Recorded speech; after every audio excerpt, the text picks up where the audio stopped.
Sreenarayana Guru open യൂണിവേഴ്സിറ്റിന്റെ first semester PG ക്ലാസ്സിലേക്ക് എല്ലാവർക്കും സ്വാഗതം. നമ്മൾ ഇന്ന് ഡിസ്കസ് ചെയ്യാൻ പോകുന്നത് block 1 unit 3 approaches to the study of politics. സോഷ്യോളജിയിൽ പൊളിറ്റിക്സ് എന്നത് സമൂഹത്തിന്റെ ഭാഗമാണ്. ഇത് അധികാരം, വിഭവങ്ങളുടെ വിതരണം, ഒരു ഗ്രൂപ്പിക്കോ വ്യക്തിക്കോ തമ്മിലുള്ള ഇടപെടലുകൾ എന്നിവ ഉൾക്കൊള്ളുന്നതാണ്. സമൂഹത്തിൽ രാഷ്ട്രീയം സർക്കാർ സ്ഥാപനങ്ങളിൽ മാത്രമല്ല, മറിച്ച് ചുറ്റുപാടിലും കാണപ്പെടുന്നു. ഉദാഹരണമായിട്ട് തൊഴിൽ മേഖലയിൽ, കുടുംബങ്ങൾ, സമപ്രായക്കാരായുള്ള ഗ്രൂപ്പുകൾ എന്നിവയിൽ. അതുകൊണ്ട് തന്നെ രാഷ്ട്രീയം സാമൂഹ്യ ജീവിതത്തിൽ ചെലുത്തുന്ന ബന്ധത്തെ സാമൂഹ്യ ശാസ്ത്രജ്ഞർ പഠിക്കുന്നു. വർഗം, ലിംഗം, മതം, കുടുംബം തുടങ്ങിയ സാമൂഹ്യ സ്ഥാപനങ്ങളിൽ രാഷ്ട്രീയത്തിന്റെ സ്വാധീനം ചെലുത്തുകയും വ്യതിയാനങ്ങൾ മനസ്സിലാക്കാൻ വിവിധ ആശയങ്ങൾ കൂട്ടിച്ചേർക്കുകയും ചെയ്യുന്നു. അധികാരം അഥവാ പവർ ഒരു സമൂഹത്തിനെ നിയന്ത്രിക്കാനും സ്വാധീനിക്കാനുമുള്ള കഴിവിനെയാണ് അധികാരം എന്ന് പറയുന്നത്. അധികാരം എങ്ങനെ ഉപയോഗിക്കുന്നു എന്നും അത് എങ്ങനെ നേടിയെടുക്കുന്നു എന്നും നിരീക്ഷിക്കപ്പെടുന്നതാണ്. അടുത്ത അതോറിറ്റീസ്. തങ്ങളുടെ അധികാരത്തെ നിലനിർത്തുന്നതിന് കൂടുതൽ പ്രാധാന്യം നൽകുന്ന സംഘടനകളാണിവകൾ. Social movement. നിലനിൽക്കുന്ന അധികാര ശ്രേണിയിലെ പ്രവർത്തനങ്ങളെയും ചോദ്യം ചെയ്യുന്ന ഒരു സാമൂഹികപരമായ ഐക്യത്തെ പ്രചോദനം നൽകുന്നതുമായ സാമൂഹ്യ സ്ഥാപനങ്ങളാണ്. Political participation. വോട്ട്, സമരം തുടങ്ങിയ മാർഗങ്ങളിലൂടെ അധികാരത്തിന്റെ കടന്നുകയറ്റത്തിനെ നിയന്ത്രിക്കപ്പെടുന്നതാണിത്. ഇതുവഴി വ്യക്തികൾക്ക് നേരിട്ടോ അല്ലാതെയോ അധികാര ശ്രേണിയുടെ ഭാഗമായി തീരാം. Political institution. ഗവൺമെന്റ്, രാഷ്ട്രീയ പാർട്ടികൾ തുടങ്ങിയ അധികാര സ്ഥാപനങ്ങൾക്കിടയിൽ മധ്യസ്ഥത വഹിക്കുകയും സംഘടിപ്പിക്കുകയും ചെയ്യുന്ന സംഘടനയാണിത്. ഇവ ഫലവത്തായ തീരുമാനങ്ങൾ എടുക്കുകയും മാറ്റങ്ങൾ വരുത്താനും സഹായിക്കുന്നു. Social stratification. വിവിധ ഗ്രൂപ്പുകൾക്കിടയിൽ രാഷ്ട്രീയത്തിന്റെ കടന്നുകയറ്റത്തിന്റെ പങ്ക് വിവരിക്കുന്നതാണിത്. രാഷ്ട്രീയത്തിന്റെ അസമത്വത്തെ കുറിച്ച് അവ സാമൂഹ്യ ഗ്രൂപ്പുകളെ പ്രതിനിധീകരിക്കുന്നതിനെ കുറിച്ചും ഇത് ചർച്ച ചെയ്യുന്നു. ഇനി അടുത്തത് അപ്രോച്ചസ്. പ്രധാനമായിട്ടും 6 അപ്രോച്ചസ് ആണ് ഇതിൽ പറയുന്നത്. അതിൽ ഫസ്റ്റ് സ്ട്രക്ചറൽ അപ്രോച്ച്. സാമൂഹ്യ സ്ഥിരത നിലനിർത്തുന്നതിന് സാമൂഹ്യ സംവിധാനങ്ങൾ രാഷ്ട്രത്തെ വീക്ഷിക്കുന്ന സമീപനമാണിത്. സമൂഹത്തിന്റെ മൊത്തത്തിലുള്ള പ്രവർത്തനത്തിന് രാഷ്ട്രീയ സ്ഥാപനങ്ങൾ വഹിക്കുന്ന പങ്ക് വളരെ വലുതാണ്. അതിൽ ഉൾപ്പെടുന്നതാണ് ഈ തെരഞ്ഞെടുപ്പ് പ്രക്രിയയിൽ വ്യക്തികൾ ഉൾക്കൊള്ളുന്നതിനാൽ സാമൂഹ്യ ഇടപെടലുകൾ സാധ്യമാക്കുകയും ജനാധിപത്യ സമ്പ്രദായം നിലനിർത്തുകയും ചെയ്യുന്നു. ഇവിടെ വ്യക്തി സ്വാതന്ത്ര്യത്തിന് പ്രാധാന്യം കൊടുക്കുന്നു. ഇനി പൊളിറ്റിക്കൽ പാർട്ടീസ്. ജനാധിപത്യ വ്യവസ്ഥയിൽ രാഷ്ട്രീയ പാർട്ടികൾക്ക് ഒഴിച്ചുകൂടാനാവാത്ത പങ്കുണ്ട്. സമൂഹത്തിനുള്ളിലെ ഇത്തരം പാർട്ടികൾ വ്യത്യസ്ത ആശയങ്ങളും താല്പര്യങ്ങളും നിലനിർത്തുന്നു. ഇത്തരം പാർട്ടികൾ സമൂഹത്തിൽ പുതിയ നയങ്ങളും തന്ത്രങ്ങളും രൂപീകരിക്കുകയും വ്യക്തികൾക്ക് തങ്ങളുടെ അഭിപ്രായ സ്വാതന്ത്ര്യത്തിനും വഴിയൊരുക്കുന്നു. Social cohesion and integration. രാഷ്ട്രീയ സ്ഥാപനങ്ങളിലും സമ്പ്രദായങ്ങളിലും ഏകീകരണം ഐക്യവും പ്രാധാന്യം ചെയ്യുന്നു. ഇത് സാമൂഹ്യ വിഭജനം ഇല്ലാതാക്കുന്നതും ഐക്യബോധം വളർത്താനും സഹായിക്കുന്നു. ഇനി policy implementation and social order. സാമൂഹ്യ ഇടപെടലുകൾ നിയന്ത്രിക്കാനും സമൂഹത്തിന് അനുയോജ്യമായ നയങ്ങൾ രൂപീകരിക്കാനും രാഷ്ട്രീയ സ്ഥാപനങ്ങൾ ബാധ്യസ്ഥരാണ്. നിയമങ്ങൾ, നിയന്ത്രണങ്ങൾ, പ്രശ്നപരിഹാരം, പെരുമാറ്റച്ചട്ടങ്ങൾ എന്നിവ നിലനിർത്തുന്നതിന് രാഷ്ട്രീയ സംഘടനകൾ സ്വാധീനം ചെലുത്തുന്നു. ഇനി അടുത്ത പറയുന്നത് കോൺഫ്ലിക്ട് തിയറിയാണ്. രാഷ്ട്രീയ വ്യവസ്ഥകളിൽ സംഘർഷങ്ങൾക്കും അധികാര പോരാട്ടങ്ങൾക്കും ഊന്നൽ നൽകുന്ന സാമൂഹ്യ സ്ഥാപനമാണിത്.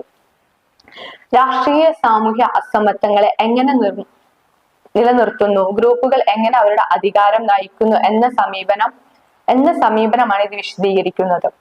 ഇതിൽ ഉൾപ്പെടുന്നതാണ് power and social inequalities.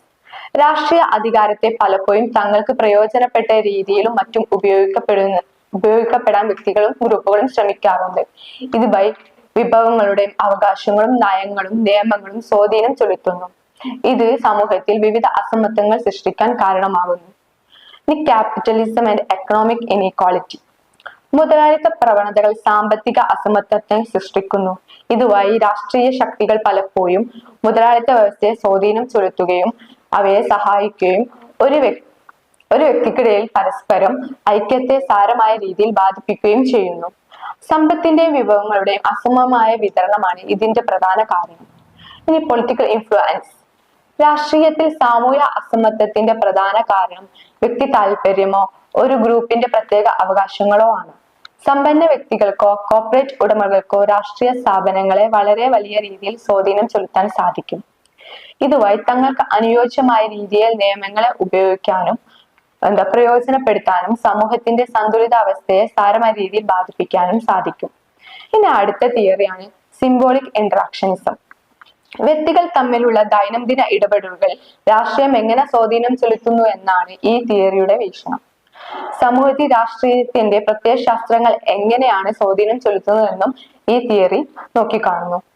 Meaning of construction. സാമൂഹ്യ ഇടപെടലുകളിൽ രാഷ്ട്രീയ ഘടകങ്ങൾ ആചാരങ്ങളിലും മറ്റും എങ്ങനെ സ്വാധീനം ചെലുത്തുന്നുവെന്നും രാഷ്ട്രീയ ചിഹ്നങ്ങൾ, മുദ്രാവാക്യങ്ങൾ എന്നിവ സാമൂഹ്യ ചുറ്റുപാടിനെ സ്വാധീനിക്കുന്നുവെന്നും ഇത് വ്യക്തമാക്കുന്നു.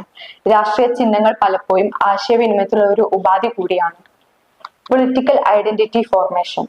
സാമൂഹ്യ ഇടപെടലിലൂടെ രാഷ്ട്രീയ വിശ്വാസങ്ങൾ, സ്വത്വങ്ങൾ എന്നിവ നിർമ്മിക്കപ്പെടുകയും കുടുംബം, സുഹൃത്തുക്കൾ, സമപ്രായക്കാർ തുടങ്ങിയവരുടെ ആശയവിനിമയത്തിന്റെ അടിസ്ഥാനത്തിൽ വ്യക്തികളുടെ ഐഡന്റിറ്റിയെ രൂപീകരിക്കുകയും ചെയ്യുന്നു. സമൂഹത്തിലെ വ്യക്തികളുടെ ഇടപെടലുകളാണ് ഐഡന്റിറ്റി രൂപീകരണത്തിന് സാധ്യമാക്കുന്നത്. Social influence and behaviour. സാമൂഹ്യ ഇടപെടലുകൾ രാഷ്ട്രീയ ഘടകങ്ങളുമായി ബന്ധപ്പെട്ടിരിക്കുകയാണ്. വ്യക്തികളുടെ സ്വഭാവത്തെ പലപ്പോഴും രാഷ്ട്രീയം സ്വാധീനിക്കാറുണ്ട്. രാഷ്ട്രീയ പാർട്ടികൾ, ചിഹ്നങ്ങൾ പലപ്പോഴും വ്യക്തിവികാരങ്ങളെ സ്വാധീനിക്കുന്നു. സാമൂഹ്യ ഐക്യത്തിനും കൂട്ടായ പ്രവർത്തനത്തിനും ഇത്തരം രാഷ്ട്രീയ ഗ്രൂപ്പുകളുടെ പങ്ക് വളരെ വലുതാണ്. Political movement and collective action.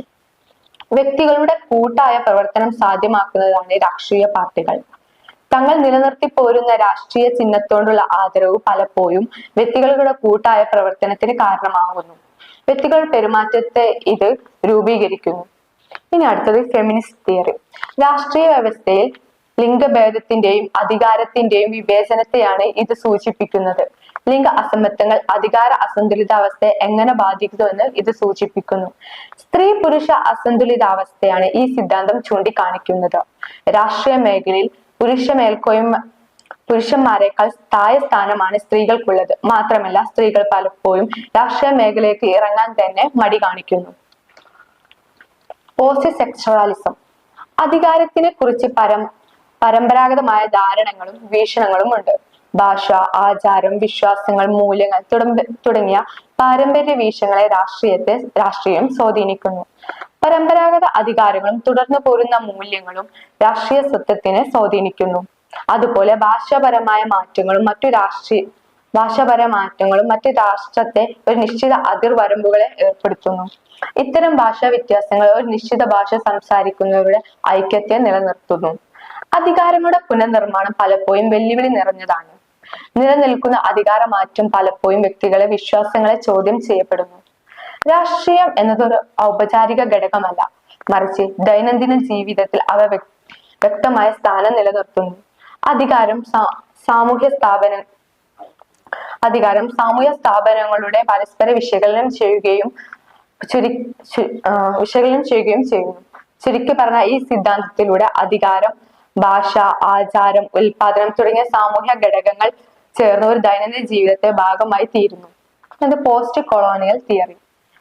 കൊളോണിയലിസത്തിന്റെ ആഘാതങ്ങൾ കോളനിവൽക്കരിക്കപ്പെട്ട സമൂഹങ്ങൾ തമ്മിലുള്ള അധികാര ബന്ധങ്ങൾ പരിശോധിക്കുന്ന വീക്ഷണമാണിത്. ഇത് കൊളോണിയൽ ബന്ധത്തിന്റെ സാമൂഹ്യം സാംസ്കാരികമായ ബന്ധത്തെ എടുത്തു കാണിക്കുന്നു. കോളനിവൽക്കരിക്കപ്പെട്ട സമൂഹങ്ങളിൽ അധികാര ശ്രേണി, രാഷ്ട്രീയ സ്വാധീനം ചെലുത്തുന്ന മാറ്റങ്ങൾ, അവിടെ നടപ്പിലാക്കുന്ന നയങ്ങളും തന്ത്രങ്ങളും എത്രത്തോളം സമൂഹത്തെ ബാധിക്കുന്നുവെന്നും പുതിയ നയങ്ങളും അധികാരങ്ങളും മുമ്പ് കോളനിവൽക്കരിക്കപ്പെട്ട സമൂഹങ്ങളിൽ എങ്ങനെ നിലനിന്നിരുന്നുവെന്നും അവിടെ ഉണ്ടായിരുന്ന അടിച്ചമർത്തലുകളും മാറ്റി നിർത്തലുകളും എങ്ങനെ പുതിയ കോളനി സമൂഹത്തെ ബാധിച്ചുവെന്നുമാണ് ഈ വീക്ഷണം ചൂണ്ടിക്കാണിക്കുന്നത്. അപ്പൊ നമ്മൾ ഈ യൂണിറ്റിൽ പഠിച്ചത് പൊളിറ്റിക്സ് എന്താണ്, അതിൽ വരുന്ന 6 അപ്രോച്ചസിനെ കുറിച്ചുമാണ്.